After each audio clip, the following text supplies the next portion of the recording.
Welcome to the Your Life, Your Brand podcast with myself, James Oliver. Please hit the follow or subscribe button. It would mean the absolute world to me.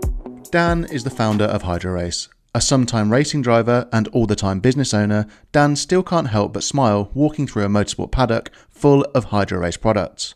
Obsessed with quality and personal service from a decade working for a flag-carrying airline, Dan has grown Hydrorace from a bedroom business to a brand name in drinks bottles. So, let's dive right in. Dan, thank you so much for joining me on the podcast. That's all right. You're welcome anytime. I think it would be good for us to start at the beginning. Take me through your early career.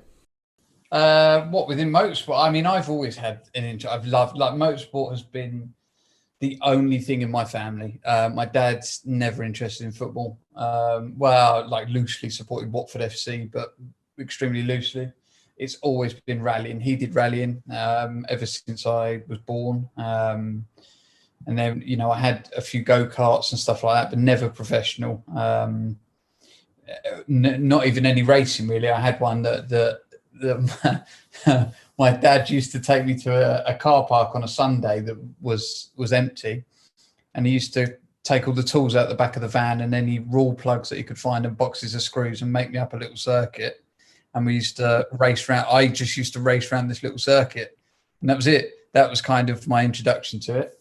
But like I said, never football. It was always, or any other sport really, it was always motorsport or rallying in particular, anything with four wheels. So I grew up with it.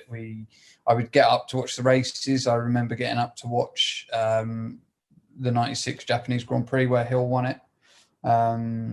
And then getting up for Australia, at the start of the year.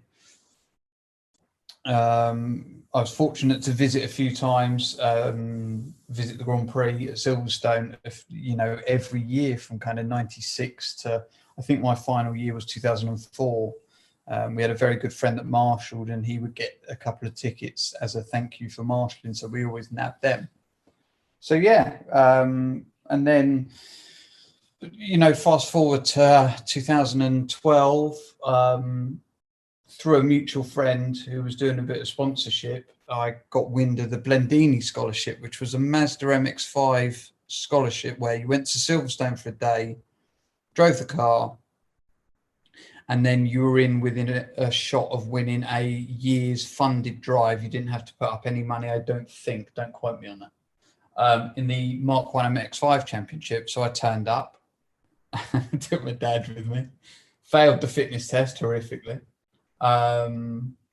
But yeah, had a go, didn't win it. But that was it. The bug was there. And at the time I was working for British Airways. So I was fortunate enough to be able to do sort of 13, 15, 16 additional shifts of overtime a month. And that paid for my racing. If I did my 15 shifts, I went racing. If I didn't. It was literally as simple as that. So yeah, I worked my arse off and then went racing at the weekends and then had a massive accident. And that kind of put paid to the end of that. That was it. That was my introduction. It was a long introduction, but that was where the love of motorsport kind of comes from within me or within my family. Do you know what I mean? That's it. So I know we've spoke before with regards to Hydrorace, and the story of its start just amazes me. So I'm going to paint a bit of a picture now. So 2013, you sat on the grid.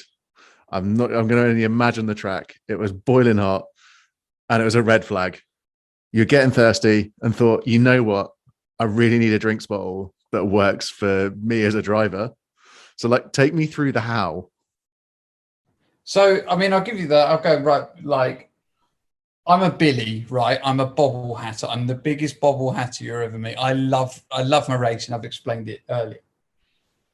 And I was turning up to the Mark 1 MX-5 Championship, which is one of the cheapest ways of getting into motorsport I think you can do. Now you can do something like the KA Challenge or the Enduro, which I believe is cheaper. But the Mark 1 MX-5 is a very cost-effective way of going racing.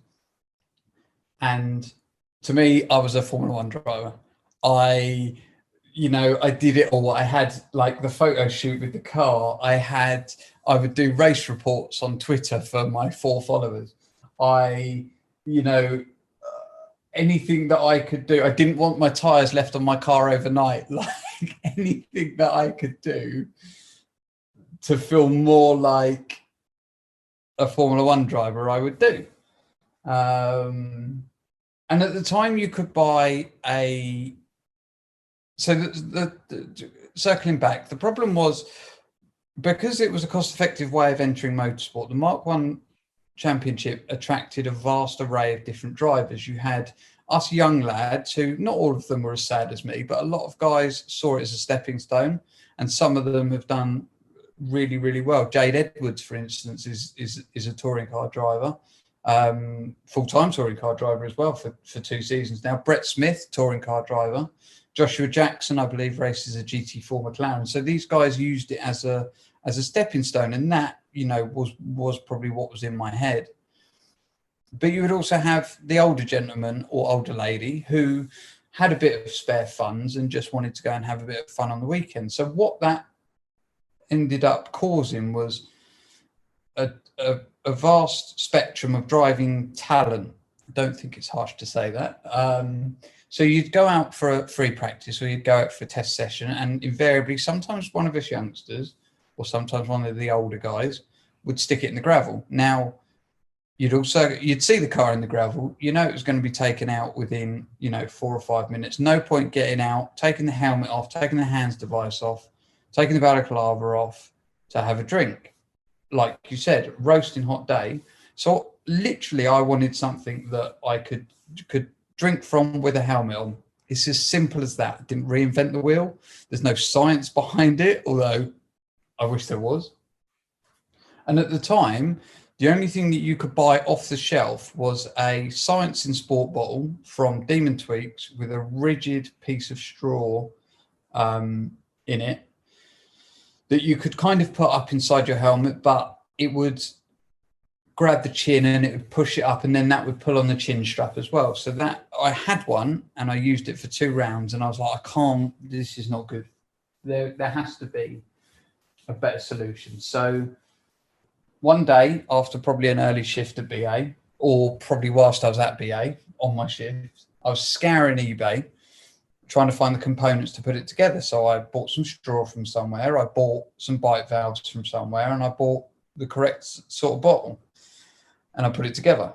Bit of dremeling required and a bit of, toing and froing. But I had this product, I had this bottle that it had a bendy straw with a bite valve.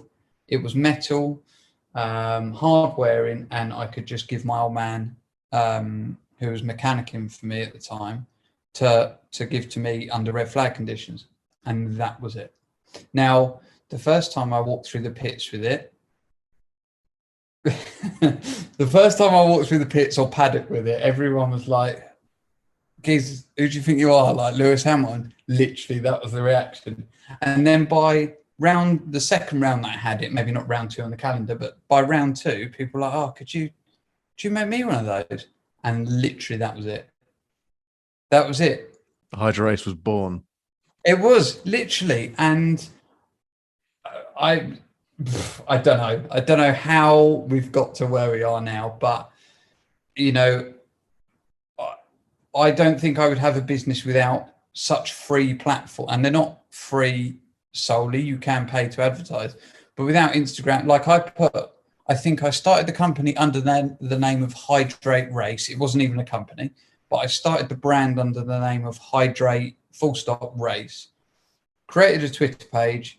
Had the worst handheld camera picture of it as the display picture, and just started following people and just saw what I got back. And there was, I had sort of 10 inquiries within the first, week or so.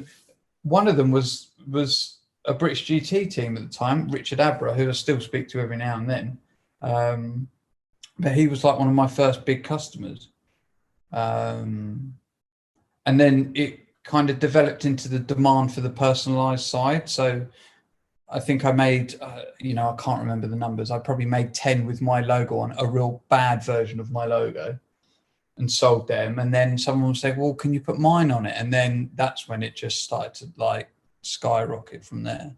And I was doing it sort of beg, borrowing and stick, because I had nothing. I didn't have any investment. I think it was 300 quid left over from a BA paycheck that I bought my first, I think it was probably stock of bottles with. And then had to, a good friend of mine who actually we used to share an awning with when we went racing, a guy called Will Chappelle. He he ran a car dealership, and he knew some smart repairers. So the smart repairer would come spray the bottle for me. I'd put the stickers on it, and then they'd come back and lacquer it. And that was how it was. And I was borrowing Will's plotter as well, or he was cutting the stickers for me. And it just, it started. It started from there, and that was it. It's mad. It is mad. So kind of going from such humble beginnings, £300 in your pocket and beg, borrow and stealing to create the brand. When did you think the time was right to kind of take the leap from that stable, well-paying role with BA into full-time bottle hustler lifestyle?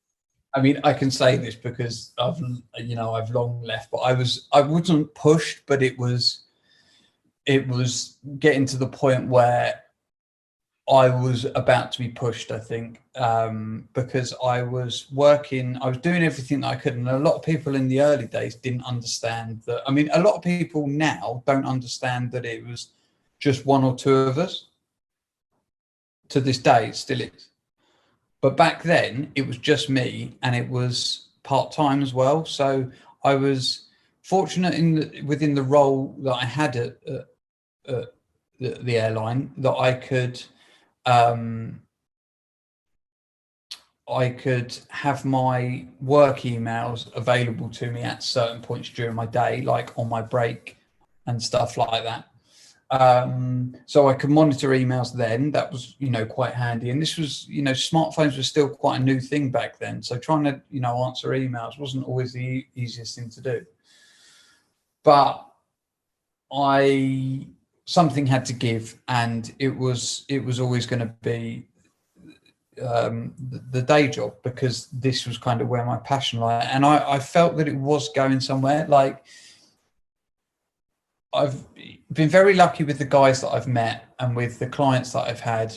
I've had a few leg ups here and there with regard to meeting certain people, and, just trying to do what I can for everyone has meant that I've made some great friends through this. Some of my very, very closest friends are guys that I've met through doing this.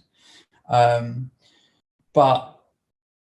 what was starting to happen was it was getting busier and busier and busier and busier and busier. And I was already getting to the stage where I couldn't cope. So I just something had to give. And fortunately at the time, BA brought out voluntary redundancy, and it couldn't have come at a better time. And I just took it, and that was it. And it actually paid off a tax bill that I needed to pay. But yeah, so the voluntary redundancy, the VR came out, and I ummed and ahed about it for about 2 weeks, and I was like, "Now I can do this. I know I can do this."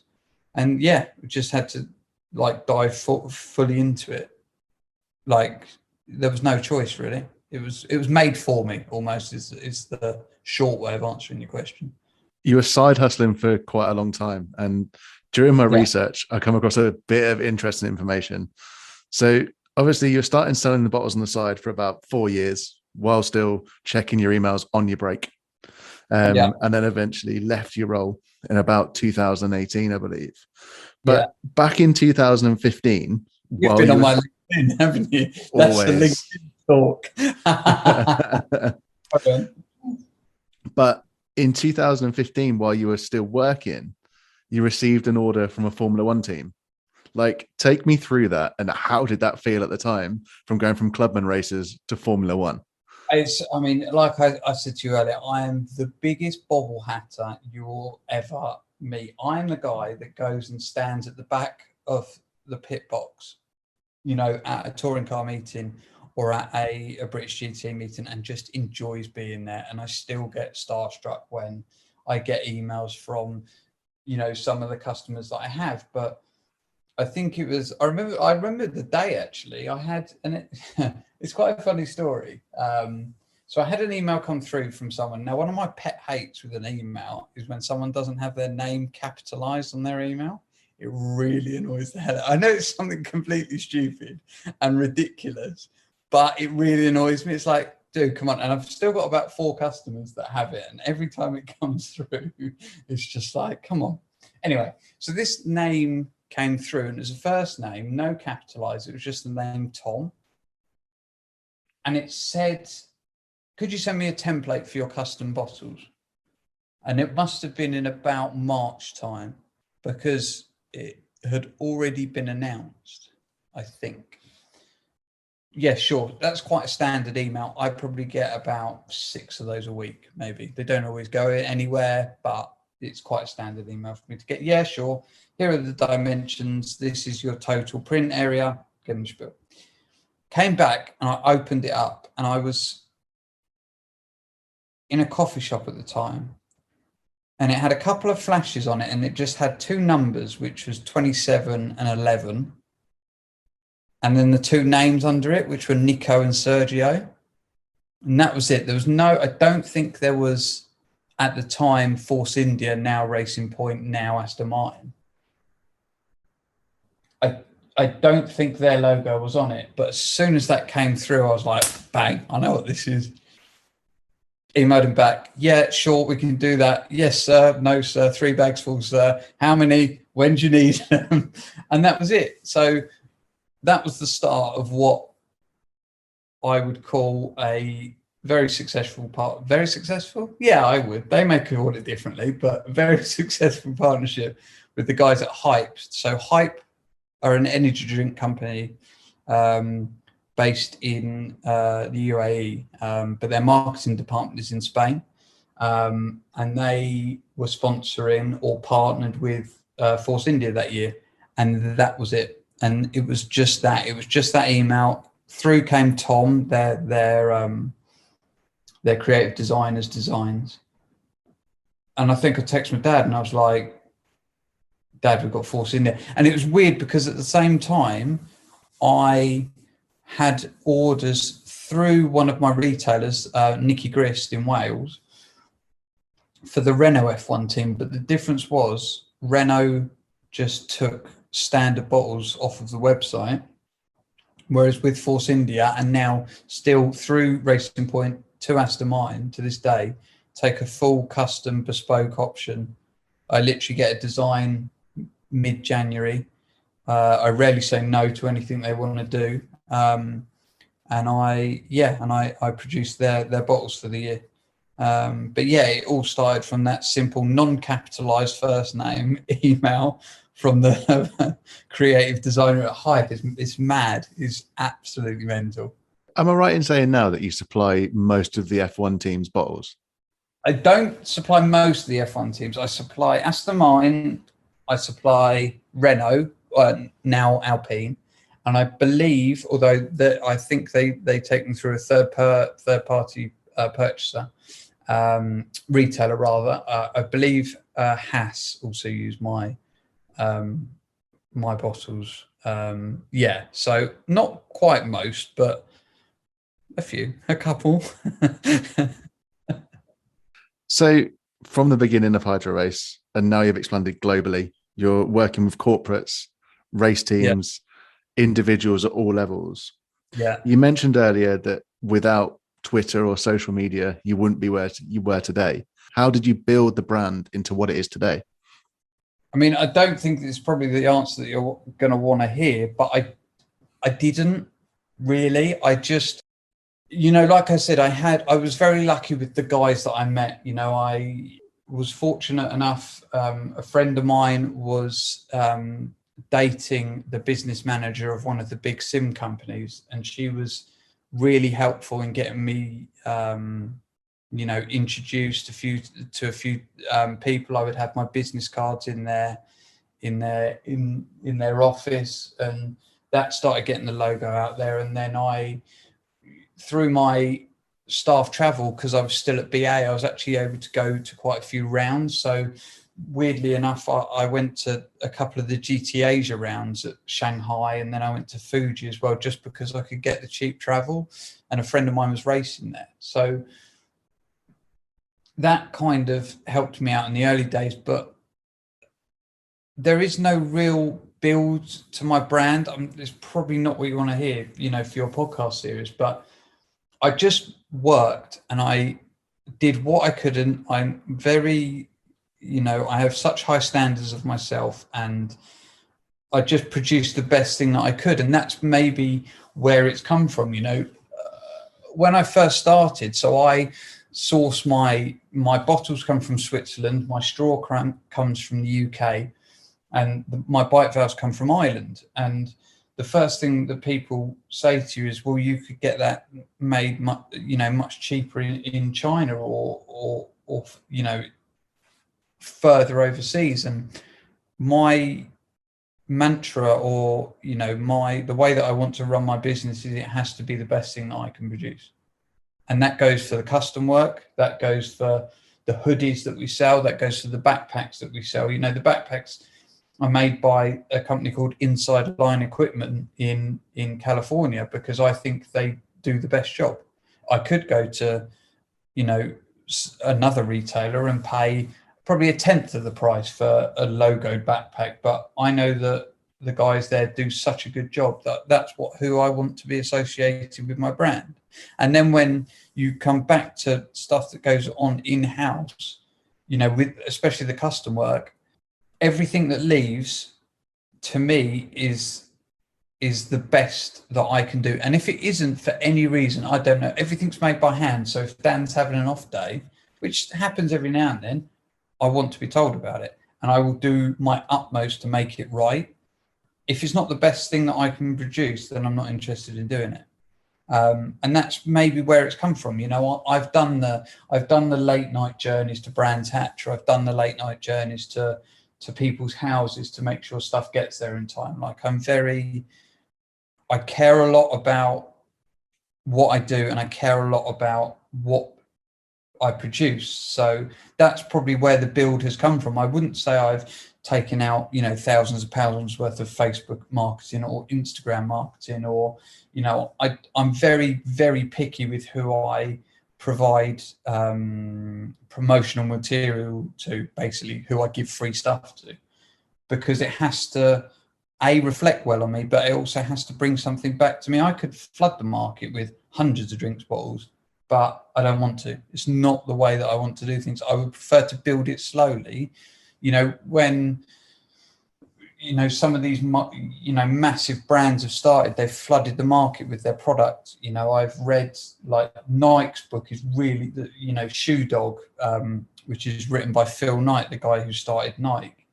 He talks about their early days where they just used to give out free T-shirts, or Red Bull, who correct me if I'm wrong, but apparently they used to fill up trash cans or rubbish bins at American colleges with empty cans, so that people thought that